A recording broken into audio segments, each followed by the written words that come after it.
United States in one flight.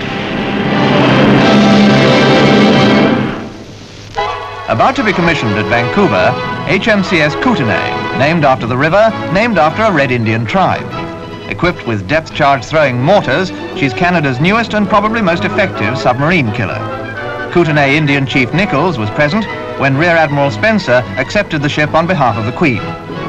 Canada has the know-how for naval construction, and she has the men for the service.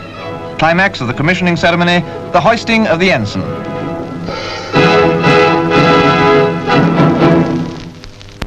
Trafalgar Square has seen many a protest meeting. This one is a